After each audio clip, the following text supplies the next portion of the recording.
Hello everybody, I'm back. Hope you all are enjoying the start to your week. I have a massive video I want to get out here. Because I did the best and worst years of Monday Night Raw last weekend, it kind of prevented me from talking about a few other things that I kind of wanted to get through. So I thought, you know, fuck it, I'll just cram it all into one massive video. And between TNA and WWE and a lot of the happenings that have gone on in the last week, I have a lot to get through.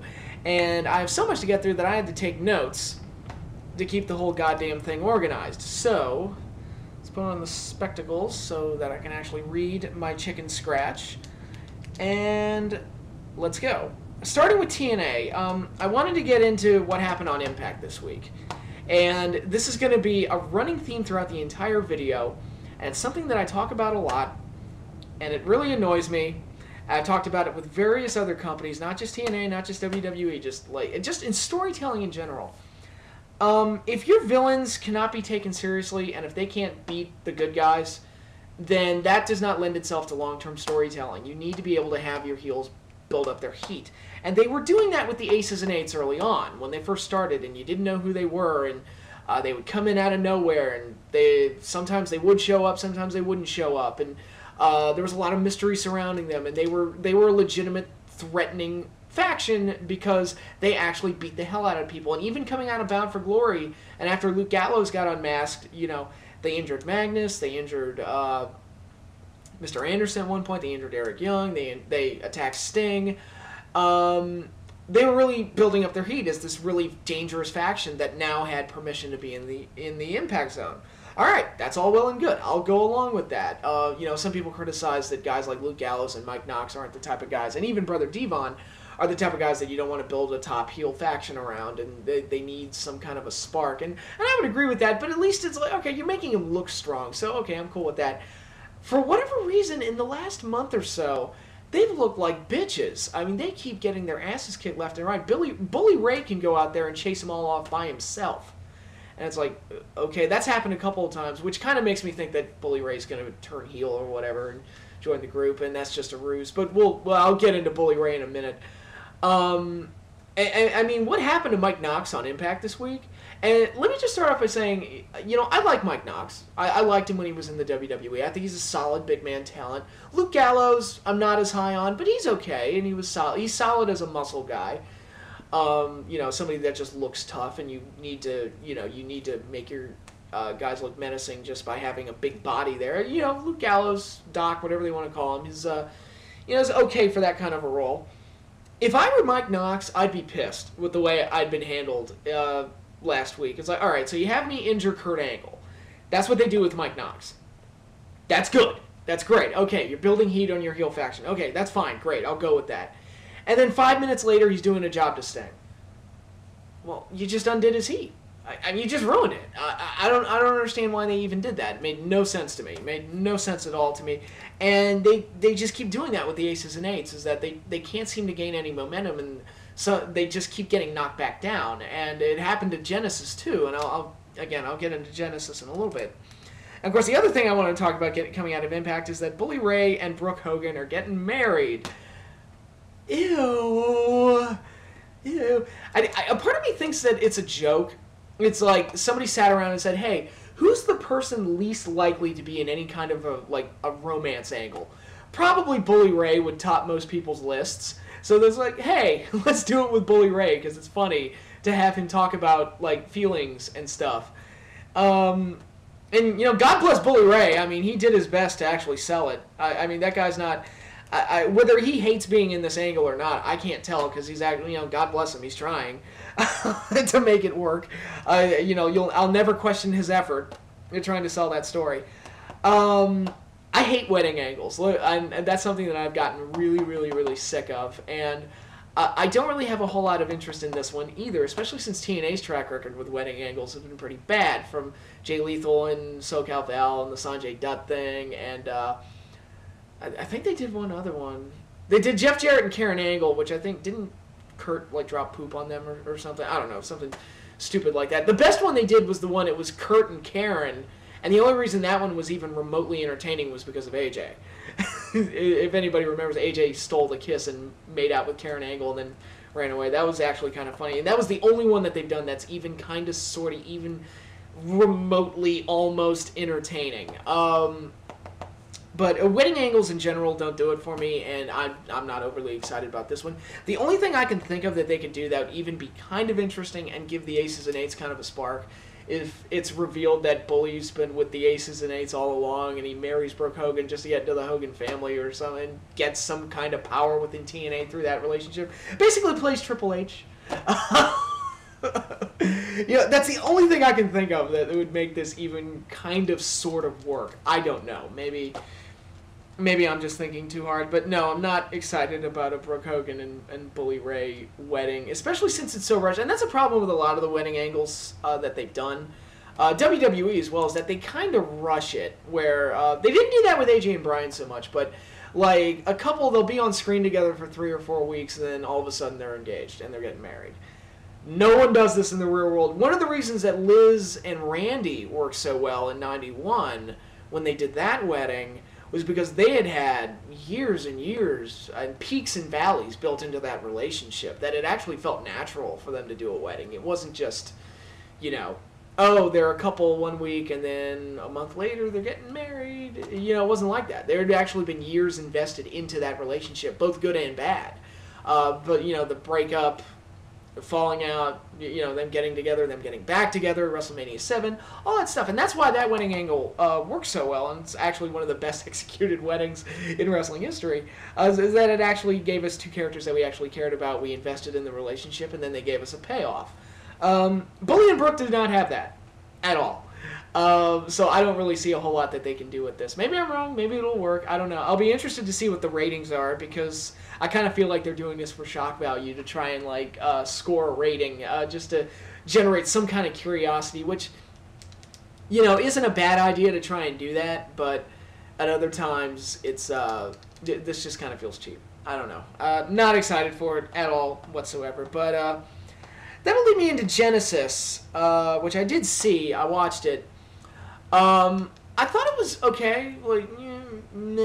Not their weakest show in a while. I mean, they've done worse shows, but they've done better shows recently. This one was kind of, middle of the road. Not very remarkable. Not terrible. Whatever. Basically, the tag match, if I had to run down all the matches, tag title match was okay. I wish Morgan and Ryan had won the titles, because I think they're vastly more interesting. I actually like that they're letting Matt Morgan actually be a giant now, which is one of the problems that they had with him for the early years. They actually, he actually, uses his size, and he's hard to knock down. Ooh, crazy ideas. So I wish they'd won the titles. What came next? It was Samoa Joe and Anderson, which was a bonus match that they couldn't advertise beforehand, and it was okay, I guess. Aces and Eights won that one, so it was like, all right. I mean, that's what needed to happen anyway. So all right. Then the X Division stuff was all right. I like what they did with Christian York. I actually kind of felt bad for him, the way they played that out. And it was solid, okay for what it was. I like that they're actually trying to add character and depth into the X Division again. Hopefully they stick with it and are able to diversify their characters a little bit as well. Joseph Park is awesome. I'll get into that match in a little bit, but I really enjoyed the match with Devon. Just because I love that character so much. And actually, I'll just get into it now. One of the things that impresses me the most about the Joseph Park character is that the fans are willing to go along with it. And that just floors me, because when they first introduced him, I thought, the fans are going to know he's Abyss. I knew he was Abyss from the first segment. It's like, that's Abyss without his mask. And I thought the character was going to be a complete and utter flop, because the smarks in the crowd were just going to chant Abyss at him. They did it to Tensai. Even though WWE acknowledged that he used to be Albert, they still chant Albert at him. Of course, Tensai sucks, but still, it was like, I just expected that kind of snarky response with Joseph Park, and I thought crowds were just going to shit on it. But for whatever reason, maybe they don't know that it's Abyss. I have no idea. Maybe the character is so entertaining that they're just going along with it for once. I don't know, but they've gone along with it, and they've really reacted well to Joseph Park. He's a great underdog character. He's funny, he's entertaining, and it's satisfying to watch him succeed at something. And I think it's great. I love what they've done with Joseph Park, and I think he's a really entertaining character. And kudos to the performer Chris Park for a character that really ran itself into the ground with Abyss. He's really reinvented himself and become one of my favorite characters in wrestling all over again. Because I loved Abyss when I first saw it, then it wore out, and then he's come up with this completely different thing, and that's entertaining too. So I've really gained a lot of respect for him as a performer as a result. And Devon won that match, which again, aces and eights need to build their heat. No problem with that. That needs to happen. More on that later. Next was the Knockouts match, which was okay. I like that they didn't try to cram a title match into there, because I've talked about that before. You don't need to have a title match every month, and it's kind of TNA's fallen into that, and WWE does that with their world titles, where it's like, oh well, we need to have a title match. The pay-per-view match has to be the title match, so we have to shoehorn it in there, and it'll just be basic bitch kind of stuff for the next month. I'm like, no, you can build up a Contenders match. That'd be cool. And the Knockouts Gauntlet was, solid. It was okay. I wish they had done, like, Gail versus Velvet one-on-one instead, or Mickie versus Gail, or Mickie versus Velvet, or maybe Mickie, Velvet, and Gail in a three-way or something. I would have liked that better, but overall, I mean, this was okay, and it was solid. It was nice to see them. Again, with the Knockouts, it's nice to see them showcasing the depth in the division again. I think that's a good thing to do if you want to have a separate division. And I thought Storm and Daniels had a pretty good match. I wish they had announced that it was a title match from the very beginning. I mean, that should have been announced from the second the match was made official, that it was a number one Contenders match and the winner would get a title shot on Impact.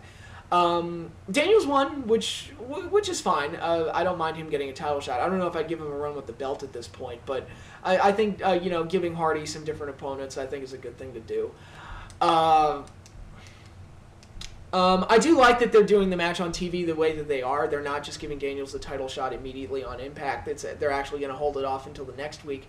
And I don't mind that. I talk about doing matches and world title matches for free on TV all the time. I think it's fine as long as you build it up. And this is like, okay, you can do Impact this week. You can build up Hardy versus Daniels and then do the title match the next week. I think that's cool. I think that's fine. Don't have a problem with that. And I think it'll be a good match. Apparently, Hardy and Daniels have had really good matches at live events, and so maybe they just want to do that match on TV. I don't know. But it's a nice, different type of match. I don't have a problem with it. And like I said, him and Storm had a good match at the pay-per-view, so no problem there. Then we get to the worst match on the show. It was Sting versus Doc. Sting looked bad. I mean, this is probably the worst I've ever seen Sting look. He was wearing a t-shirt, which he's done that before, but I don't like it when he does because that just makes me think he's fat or he's like hiding man tits or something, because Flair used to do that in '99. He'd wear a t-shirt to the ring, and it was because he had flabby man tits, and he looked awful. That's why in '99 where people were telling me, oh, Flair should be the world champion, these Flair marks on the internet. I'm like, no, because he looks like he's melting and saggy and ugly and horrible, and no, I don't want it. But Sting just did not look good at all. Like, I don't know. It was a very lackluster performance for him. And of course, Sting went over and kind of undid the heat. Aces and eights couldn't get the clean sweep, which I would have done that personally. But I guess they figured it was Sting's return match on pay-per-view and they couldn't do that. But it's like, yeah, but you had Sting go over on Impact, so what's the difference? I mean, he won his first match back. So what's the difference? I don't know. That's just me, and it was really disappointing. I love Sting. I think he's great. One of my all-time favorites, but maybe it's starting to get to that point where it's like, maybe it's time to hang it up, just a thought. And, it's always sad to see the legends kind of deteriorate like that, and that might be the worst singular performance I've ever seen Sting give.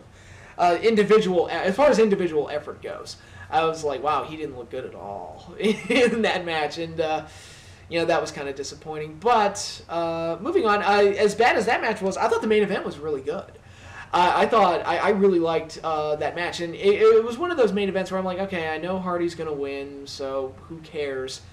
But going in, I thought the characters meshed very well. I thought the action was solid. I thought Roode and Aries really kind of kind of shined as characters and did really well. I thought the match was really exciting, and building out, it didn't really mean much that it was an elimination match because I think Roode got eliminated, then the Aries got beat 2 minutes later, so that didn't really play much of a factor. But waiting for that first elimination was really exciting, I thought, and they did a really good job. I really enjoyed that main event, and that was definitely the best thing on the show. I really did like that. So, killer main event for what was an otherwise kind of, the kind of middle of the road, mediocre kind of show. Not terrible, not great, just kind of there.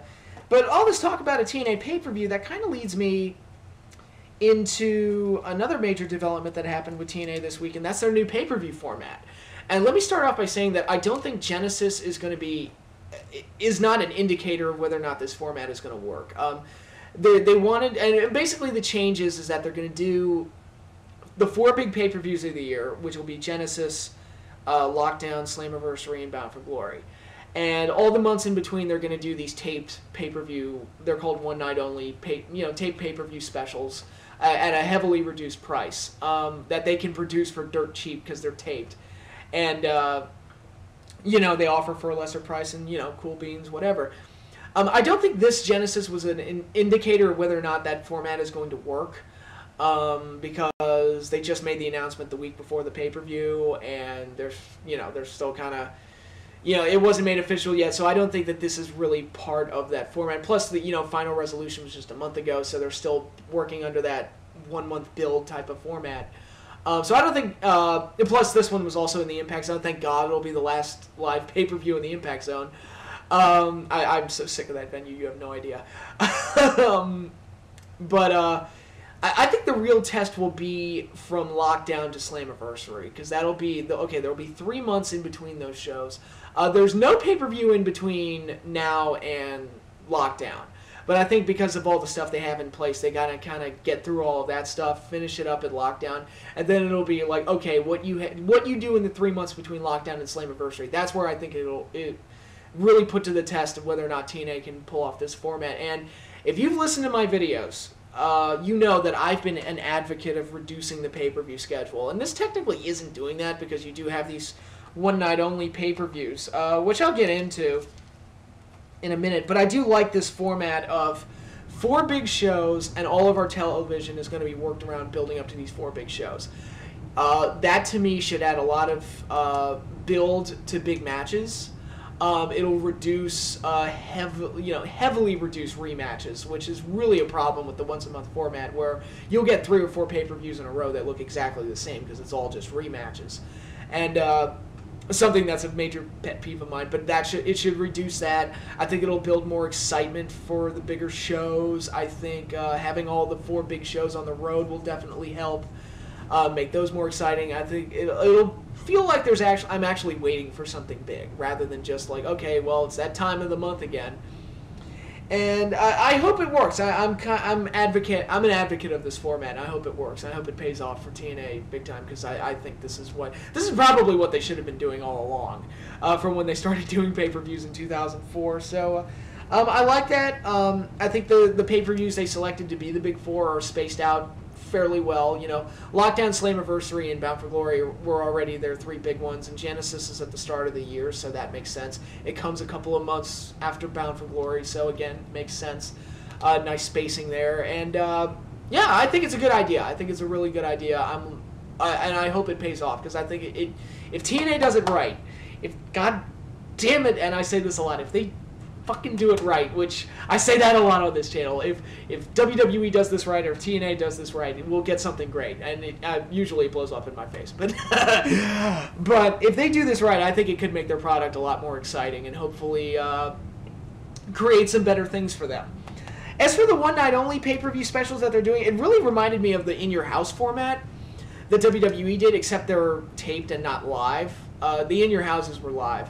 And they were kind of shitty. I remember the early in-your-houses being really bad, except they were only $11. So it's kind of like, you get what you pay for, I guess. You get, like, maybe a good Brett match, or maybe a good Shawn match, one or the other.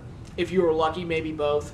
And that was it. That's all you got at the early in-your-houses. I'm going to say at least the first 4 or 5. At least that's pretty much, you either got a good Shawn match or a good Bret match, and not much else.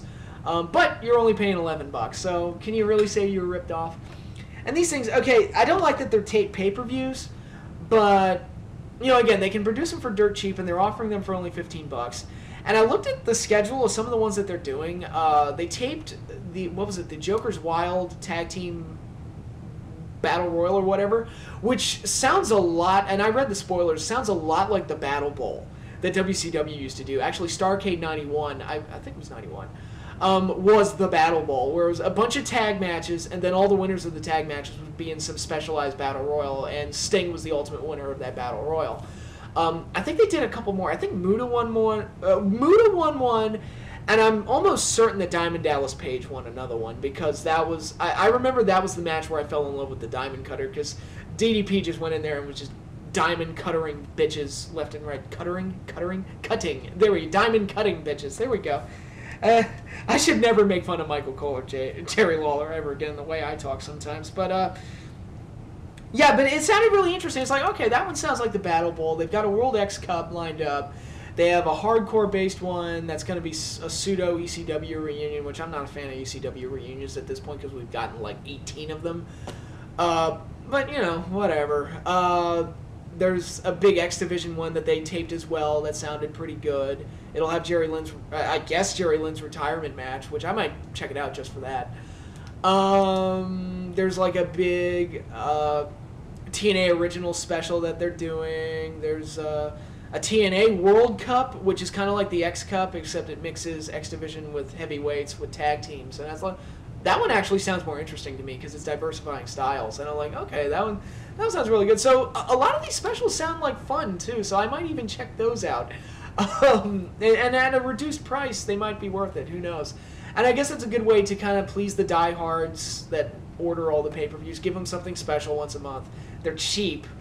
And they don't, you know, hopefully they don't interrupt the storylines building into the Big Four pay-per-view. So, again, those sound fun too, so we'll see how those go. I'll be interested in, I'll probably check out the first one or the second one and just see how they go and see if they're worth checking out. But yeah, this new pay-per-view format that TNA's doing, I actually kind of like it. I actually think it's something that could work in the long run. Again, if they do it right. But you never know. I mean, so many things get fucked up these days that it's hard to tell. So, yeah, those are my thoughts on all the goings-on in TNA over the past week. Let's get into WWE. Friday Night SmackDown. I watched Friday Night SmackDown for, it had to have been the first time in like a year. I actually don't remember. I couldn't tell you the last episode of SmackDown I saw, but I saw this one, and the main reason I saw it was because of The Rock. Because I was like, okay, Rock's going to be on SmackDown. Cool. That doesn't happen often. And I thought the segment he did with Road Scholars was actually kind of funny. I thought it was, you know, and I do really like Damien Sandow. I've really, really gotten to like that character. A friend of mine suggested that he is the Sam the Eagle of the WWE, and I think that's a great comparison because it's totally good. And I thought their interactions off of each other were pretty funny. But the big thing I wanted to talk about was how odd, and I'm pretty sure it was the same day. The same day I post a video declaring Alberto Del Rio is the best full-time babyface in the WWE, he wins the world title at the SmackDown tapings. I'm pretty sure it was the same day. I was like, wow, that's some interesting timing there. Kind of weird. I wish they had built the matchup like I talked about with Hardy and Daniels. I'm glad that they're holding off at least a couple of shows before they do the title match between Hardy and Daniels. This one, it was very rushed, and it kind of felt like an Attitude Era move where, you know, oh, let's make it a title match the day of, and it'll shock people, and you know, or whatever, which, you know, that's one of those things that I could understand them doing in the middle of a ratings war with another company. Now it just seems weird. It's like, you know, you could have built up Alberto Del Rio as this major babyface. Which, like I said, I am liking him as a babyface. Way more than I ever did as a heel, which is like the exact opposite of everybody else. Because normally, in this day and age, when they turn somebody heel, they work out much better than they do as a face. And because as a face, they just feel like cardboard cutter, cookie cutter good guys. And as heels, they feel like more real people. Del Rio's kind of the opposite, which is really weird. As a heel, he felt too cartoonish. As a babyface, he feels more human. And I don't know how that worked out, but, I'm glad that he's working out as a babyface. I probably would have saved the title win for the Royal Rumble, although I guess Ziggler's probably going to cash in the Money in the Bank at the Royal Rumble, and that's probably my guess on what's going to happen. Because this title change seems very, very sudden, but we'll see how that goes. Big Show could very well win the title back. I don't know. I'm just pulling shit out of my ass, but I do like that. And I'm not saying in any way that my video influenced the WWE's decision to put the belt on him. That's not what I'm saying at all whatsoever, because it's not true. I just like that the WWE recognized when a babyface character was working, and even if it was kind of rushed, I was thought, okay, at least they know that this character is working, and they decided to go with it. And I thought the match was pretty good. Last man standing matches are usually hit and miss with me because it's usually do a spot, count to 10, do a spot, count to 10, and that's kind of the whole match. And it's very easy to make a very dull and repetitive last man standing match, I think. But this one was all right. I thought this one was fine. I really liked the spot where he got hit with the KO punch and he rolled out into the ring and barely landed on his feet to get to the 10. I thought that was a really cool, and I thought the finish was pretty cool too. So. Really enjoyed the match, and I'm actually, happy about an Alberto Del Rio title win, something I thought I would never say.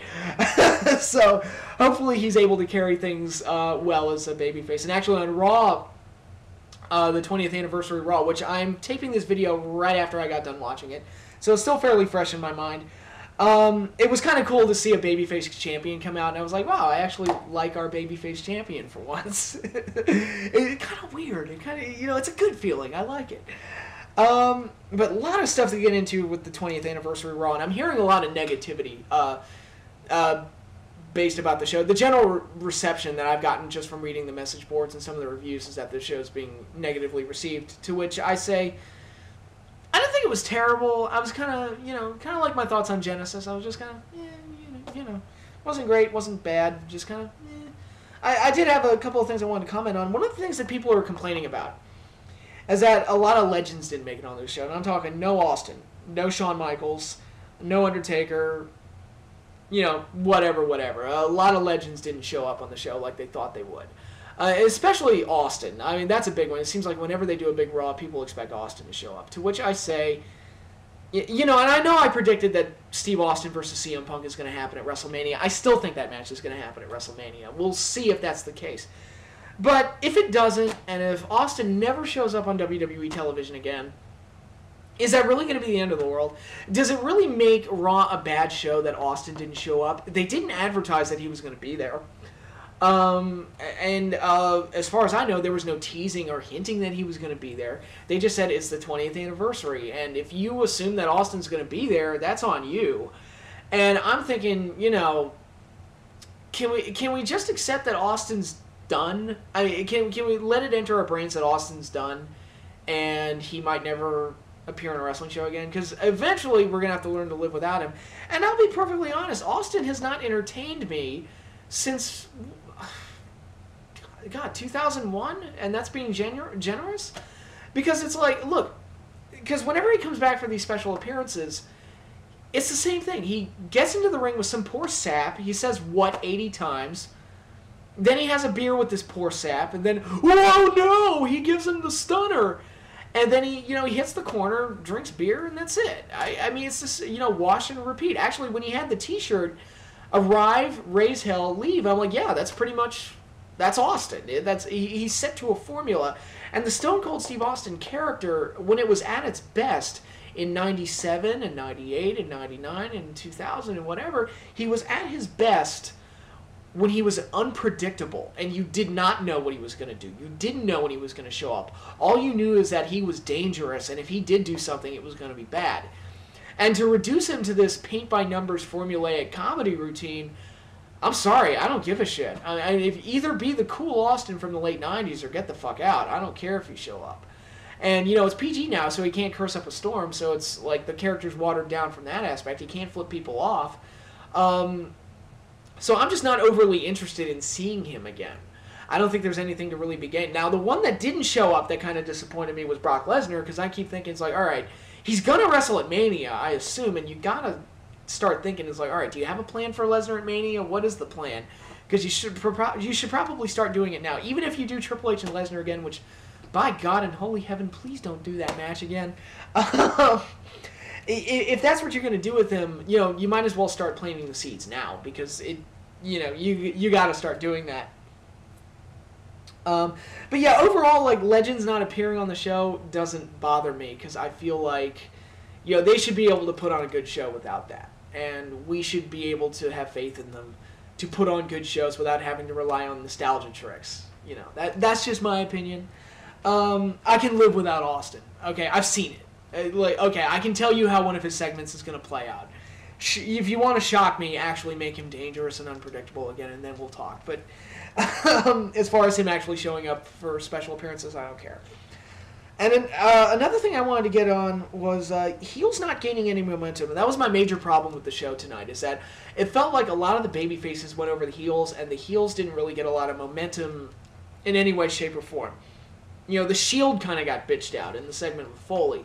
And, you know, it wasn't horrible. I mean, there were worse things. But, you know, the Shield has been this dominant force ever since they were introduced. And I just kind of like, the baby faces beat them up. And I'm like, that's not cool. That's not what I like to see. I like to keep them dominant until it's time for them to have their fall. And that's kind of my point. And I'm really going to hammer this in when I get into the Cena-Ziggler match. But, you know, they did the same thing when they did the segment with Flair a couple weeks ago. And, you know, I just kind of feel like the Shield should be kept looking as strong as possible. You know, and, yeah, it just felt weird to me. It's like, Ryback kind of chased him off tonight, even though he hasn't been able to do that the entire time. It was just like, come on, let the Shield kind of have their, you know, kind of let the Shield look strong. I would have had Ryback cut a promo or come out and challenge them to come out and then have them do one of their creepy backstage camcorder things. Because I wish they'd do more of those, because the first one they did I thought was really well done and really cool. And I probably would have had them come out. And that's another thing. I don't think that their theme song should play when they come out to beat somebody up, because that kind of takes the surprise out of a run-in. And that's a general problem I have, is that there's this tendency to play the theme song whenever there's a run-in or somebody comes out for a brawl. And I'm just thinking, you know, that kind of takes away some of the spontaneity. And that's why the NWO worked so well in WCW, is that you didn't know when they were going to come out and beat somebody up. That's a production formatting thing that's bugged me for years. And I noticed it tonight with the Shield, and I wish they hadn't have done that. But, all right. But, you know, other heels, Road Scholars got bitched out tonight. 3MB, they beat Sheamus in a 3-on-1 match. It's like, yeah, it took 3 guys to throw 1 guy out of the ring, and Sheamus even kicked their asses after the match anyway, so who cares? Antonio Cesaro, because every time Ric Flair shows his ugly 185-year-old face, and he looks like Mr. Burns more than ever, he has to get over on somebody, and it pisses me the fuck off. How many, like, feel-good moments is Ric Flair going to get every time he shows up? It just drives me crazy, and I didn't get it. I don't understand, don't get it, why they feel the need to keep doing that with Ric Flair, but it's just, it is what it is, I guess. The only heels that went over tonight were CM Punk and Wade Barrett, and I forgot about the Wade Barrett match, although I was kind of surprised that he went over clean over Orton, but I was just kind of like, you know, I'm not a huge fan of Barrett anyway, but, you know, there's one heel that went over, and CM Punk won, which absolutely needed to happen. Loved his promo, and I loved that they had him go up against the Funkasaurus based off of the promo from last week. Shucking and jiving. Yeah, so I really like that part of it, but it just feels like none of the heels gained any momentum, and that is a problem with storytelling, because I feel like, and I love to use Star Wars as an example, and actually let me use that to go into, because I wanted to really emphasize the Cena-Ziggler cage match. Okay, here is the problem with this goddamn motherfucking match, and why I hate Cena so goddamn much, and why this storyline is just fucked to all hell. Ziggler beat Cena at the pay-per-view. That's great. Okay, so now you got to make it, okay, Cena should be questing to get revenge on Ziggler and building up to a moment where he makes Ziggler suffer a fall. My idea, Ziggler cuts promos with AJ and Biggie Langston backing him up that he defeated John Cena on pay-per-view and concluded the worst year of Cena's career. Cena's the fallen one. Cena's dead. He's over. I'm the new guy. I'm the man. I'm the master, the ruler of the world, whatever. I'm awesome. I'm the show-off. I'm the greatest.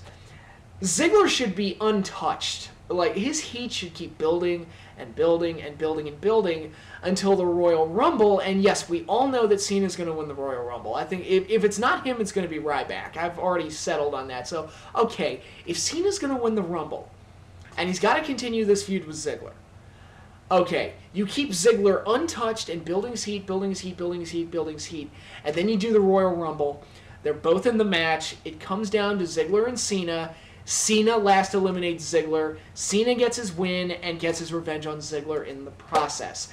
That's how it should be done, and you keep your heat building on Ziggler all the way through. You do not have the villain get humiliated over and over and over and over again, because then why should I give a fuck about the face's journey? Why should I care? Why should I care about him getting revenge on Ziggler and winning when that's all he's done? He shat on him on the New Year's Eve show. Literally, he had a bunch of shit fall from the sky on top of him. and that happened. What a crappy ending to the year. Then he beat him last week. He beat him this week. In 2 matches where I would love to make it a drinking game, take a shot every time Cena kicks out of a finisher, because it just got to Undertaker at WrestleMania level ridiculous how many times he was kicking out. And at least in Undertaker Mania matches, it's give and take, where at least Shawn Michaels and Triple H kicked out of the Tombstone and kicked out of shit like that were huge finishers, in addition to Undertaker kicking out of all these ungodly things. In this cage match, Ziggler hit a top rope DDT. A top rope DDT. And I was still convinced that he was going to lose.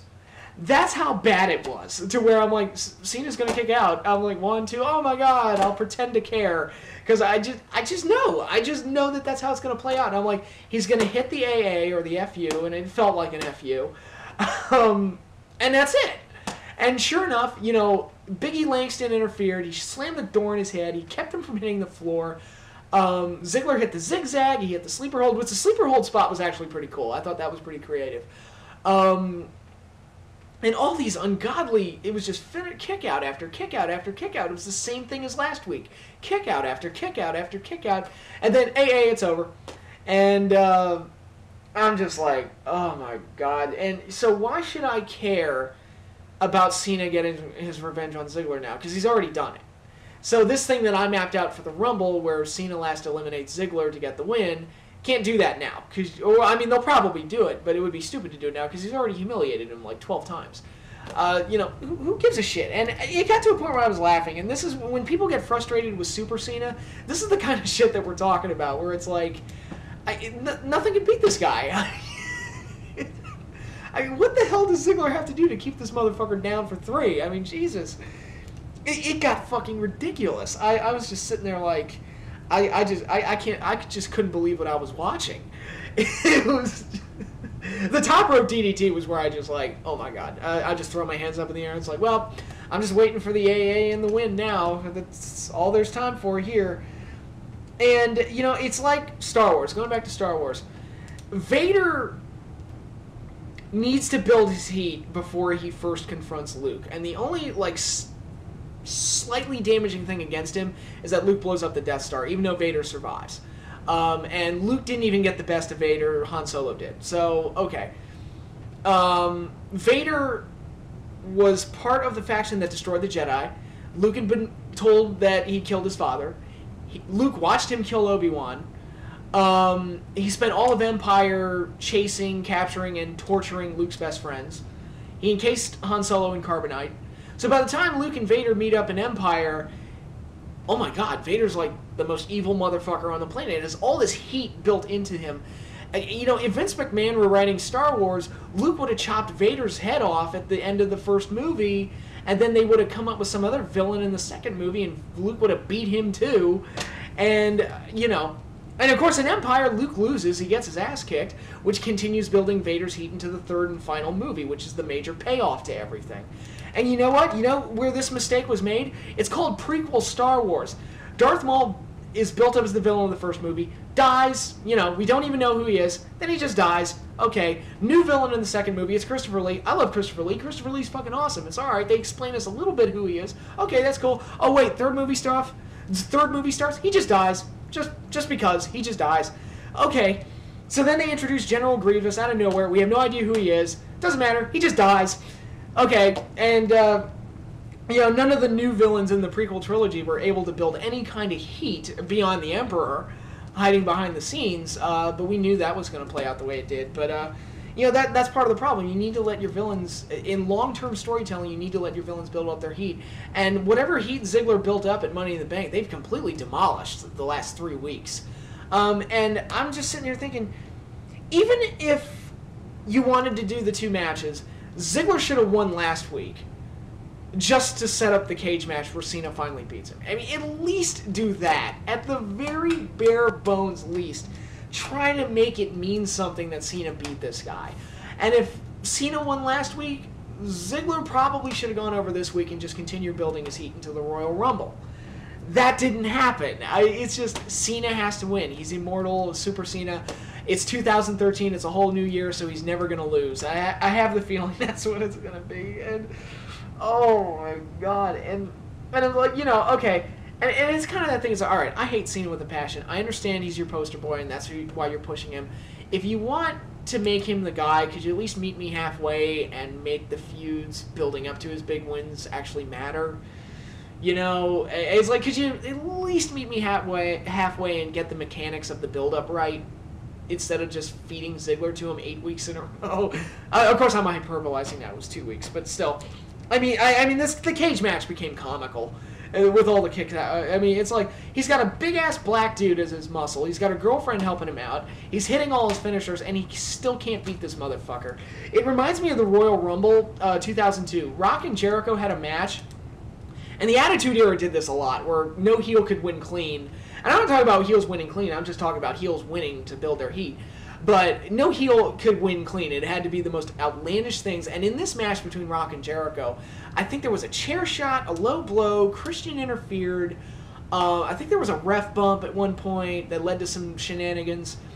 And it's a great match otherwise, but it just got ridiculous, that the amount of things that Jericho had to do to beat him. And by the end of it, I was just kind of like, what, no machine gun? But Jericho at least won that match. As ridiculous as it was, Jericho at least won. Ziggler, all this shit goes in his favor, and he still can't beat that motherfucker. It's just, I don't understand it. It just floored me. I have to laugh at it. It was so comical. But, it's fucking crazy. And then we close out the show with the Rock concert, which was, it was funny. It was entertaining. I didn't like the last one they did. I thought the last one they did was pretty shitty. I liked it better back in 2003 when Rock was a heel. The first one they did especially was really funny. But this one was funny too, and I enjoyed it for what it was. And the show ended with a brawl between The Rock and CM Punk, which I thought was a nice way to go. Not have any guy get over on the other, but kind of still build anticipation for the match at the Royal Rumble. And I still am excited for that match. So, and like I said, Punk won his match that night, so he still looks strong heading into this matchup. And so that was one thing that they did. And I know it sounded like I just went on wild tangents and just bitched. But the 20th anniversary of Raw wasn't a terrible show. I didn't hate it. It's just a couple of things that they did that just kind of irked me. And I just wanted to go on long rants on, because that's what I do. I like to rant for long periods of time over inane bullshit having to do with a fictional fighting league. That's just how I roll. But, you know, with the talk about Rock and Punk, that leads me to the last thing I wanted to talk about, which, thank God, I'm almost done here. I'm sure you're all thinking the same thing. And that's the Royal Rumble match itself. Apparently, the WWE released promotional material that may have spoiled the outcome of the Royal Rumble, both the Royal Rumble match itself and of Rock versus Punk. And if you don't want to hear it, if you've tried to avoid this and all the headlines that have popped up, you know, turn this video off right now. I'll give you 3 seconds. Mississippi 1, Mississippi 2, Mississippi 3. Aren't invisible watches the best? Okay, time's up. Okay, spoiler, or possible spoiler. This is what's been leaked. Apparently this promotional material for the DVD and the Blu-rays of Royal Rumble 2013 has it stated that this is going to be the start to the road to WrestleMania to build up The Rock versus John Cena for the WWE title. So we're getting, if that's true, we're getting Rock Cena too, which, not my favorite, You know, I predicted it. I mean, I did predict it. A lot of us have predicted it. It's been rumored. Not too keen on the idea. Like I said, my thoughts on the first match was that it was good. I enjoyed it. It was solid. It's a solid B-plus match. I thought it was about 10 minutes too long. Both guys kind of got gassed. But overall, it was fun to watch, and I enjoyed it. I thought it was a solid main event. I wouldn't call it a Mania Classic. It wasn't one of my favorites by any means. I'm not overly interested in seeing it again, even with the WWE title involved. But when Rock went over last year, that just kind of told me, it's like, see, Cena's going to win the next one, and sure enough, the WWE title will be involved. So, okay, Rock will beat Punk, and then Cena will beat Rock. And I'm just like, yeah.